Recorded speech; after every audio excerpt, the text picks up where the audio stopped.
এই যে কোরআন পৃথিবীতে এসেছে এটা আমানত। তার কারণ হচ্ছে আজকে এই আমানতকে বহন করার জন্য এই মাদ্রাসার ভিড়। আমি শিখেছি, আমার ছেলেকে শেখাবো, সে তার ছেলেকে শেখাবে, সে তার ছেলেকে শেখাবে। এই আমানত এই জাতিকে কিয়ামত পর্যন্ত বহন করতে হবে, বন্ধ করে দিলে হবে না।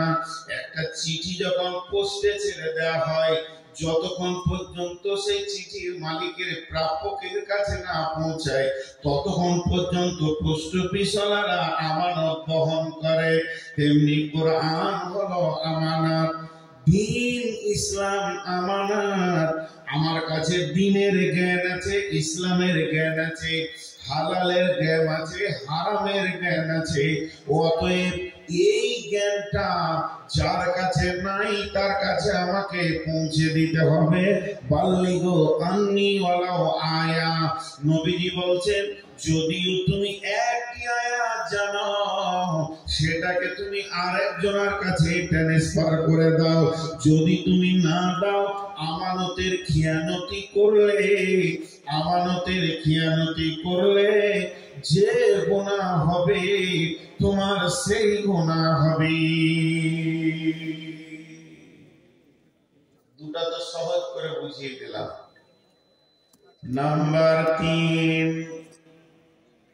এটা একটা বোঝাতে কষ্ট, কতটা বোঝাতে পারবো আমি জানি না। জিন্দগি ভি আমানত হ্যায়। যেদিন আমি পৃথিবীর বুকে এসেছি আর প্রথম শ্বাসটা আমার শুরু হয়েছে, আর যেদিন আজরাইল আমার কাছ থেকে জানটা নিয়ে চলে যাবে, নিঃশ্বাসটা বন্ধ হবে, যেদিন নিঃশ্বাস চালু হয়েছে এবং যেদিন নিঃশ্বাস বন্ধ হবে, এই যতগুলি শ্বাস আমি টানছি প্রত্যেকটি আমানত। তার মানে জীবনটা আমার নয়, জীবনটা আমার আল্লাহর। আমার এই জীবনের মেশিনটা, আমার হৃৎপিণ্ডটা যিনি চালাচ্ছেন তিনি আল্লাহ। এটা চালানোর ব্যাপারে প্রতিনিয়তে প্রতি সেকেন্ডে তার একটা খরচা আছে। এতে দুটি চোখের যে লেন্স আছে, পাওয়ার আছে, এর পেছনে খরচা আছে। কানে মাইক্রোফোন, আজকে 53 বছর শুনছি, এর পেছনে আল্লাহর খরচা আছে। আমার জীবনটা তিলে তিলে যে চলছে, প্রতিদিন আমাকে সূর্যের আলো দেওয়া হয়, প্রতিদিন আমাকে পানি খাইয়ে হৃদয়কে ঠান্ডা করা হয়, প্রতিদিন সেকেন্ডে সেকেন্ডে আমাকে শ্বাস আল্লাহর অক্সিজেন খরচা করতে হয়। তো আল্লাহ তাবারাক ওয়া তাআলা যে জীবনটা আমাকে দিয়েছে, এটা আমানত, এটা আমানত। এর হিসাব হবে, এর হিসাব হবে। জি, এর হিসাব কেমন হবে একটু বোঝানোর জন্য বলছি, একটু অনুসূচনা দেওয়ার জন্য। কিয়ামতের মাঠে আমাকে আল্লাহ ডেকে বলবে, নূর মোহাম্মদ আই, জি আল্লাহ, তোকে 70 বছর জীবন দিয়েছিলাম। জি, 70 বছর আমি তোর জীবনটাকে চালিয়েছি, আমার খরচা ছিল।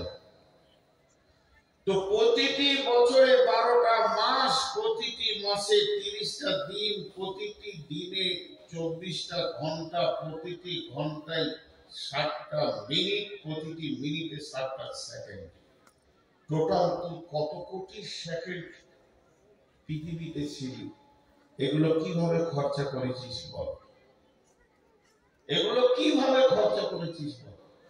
আমার দেওয়া জান তুমি কিভাবে খরচা করেছো? একটা ছাত্র বলতেছি, একটু একটু নলহাটি যাবো, বলে যাও, জোহরের জামাত ধরবে, মানে 10টা বাজছে, এমনি করে ঘড়ি দেখে বলছে জোহরের জামাত ধরবে। 2 ঘন্টা টাইম দিয়েছে, 120 মিনিট টাইম দেওয়া হয়েছে, বাইক নিয়ে চলে গেল, ঘুরে বলে তুই কিভাবে সময়টা কাটালি বল, কোন দোকানে কতটা কাটালি। এটা এই পর্যন্ত থাক। একটা জিনিস আপনাদেরকে বলে রাখি, তাহলে বুঝতে সুবিধা হবে।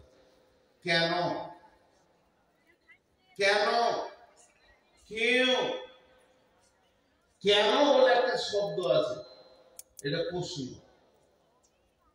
তো কেন একটা প্রাচীর ব্রেন দিয়ে এটাকে টপকাতে হয়।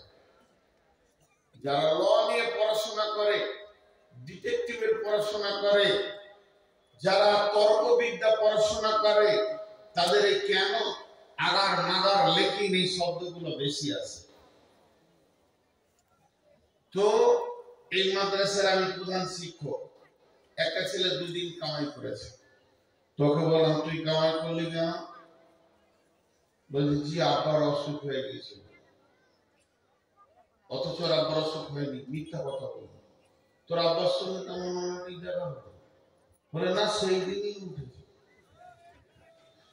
এই যে আমার কেনটাকে জেনা তেনা ব্রেন দিয়ে টপকিয়ে দিচ্ছে। জেনেলেন পৃথিবীর বুকে যত বড়ই বিচক্ষণ ব্রেনওয়ালা হোক না কেন, তার কেনটাকে টপকিয়ে পার হয়ে যাওয়া অতি সহজ। এমন ধ্রুব মিথ্যা বলে দিব, আজকের জালসায় আমি এলাম না, কোনো প্রয়োজন নাই মনে করে শুয়ে গেলাম। কমিটির লোক কাল সকালে বলছে আপনি এলেন না কেন?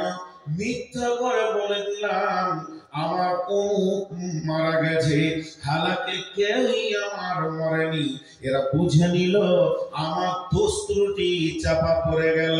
তবে বিশ্বনবী বলেছেন 2টি কথা, তার মধ্যে একটা হলো, হে আমার উম্মত, আল্লাহ যখন হিসাব নিতে শুরু করবে, আল্লাহ যখন হিসাব নিতে শুরু করবে, আল্লাহ যদি একবার কেন বলে দেয়, আল্লাহর মুখ থেকে যদি একবার কেন শব্দটা বেরিয়ে যায়, তাহলে পৃথিবীর কোন ব্রেন নাই যে ওই কেনটাকে জানা মেনা করে বুঝিয়ে দিয়ে পেরিয়ে যাবে। আল্লাহ কেন বলেছে উম্মত তোমাকে বুঝে নিতে হবে, আমার ঠিকানা জাহান্নাম হয়ে গেছে। আল্লাহর মুখ থেকে কেন বেরিয়েছে মানে 100% তুমি জাহান্নামী, আর বেশি বুঝাতে চেও না। হলো, এটা একটা বলে রাখলাম। এবার ধরেন বুঝানোর জন্য বলছি, আল্লাহ বলছেন হিসাব হিসাব শুরু হলো। আজকের ডেটের হিসাবটা লিখছি 17 ফেব্রুয়ারি 2024। কি করছিলি? সকালে সকালে উঠলাম, ফজরের সালাত পড়লাম, এক পারা কালাম পাকের তেলাওয়াত করলাম,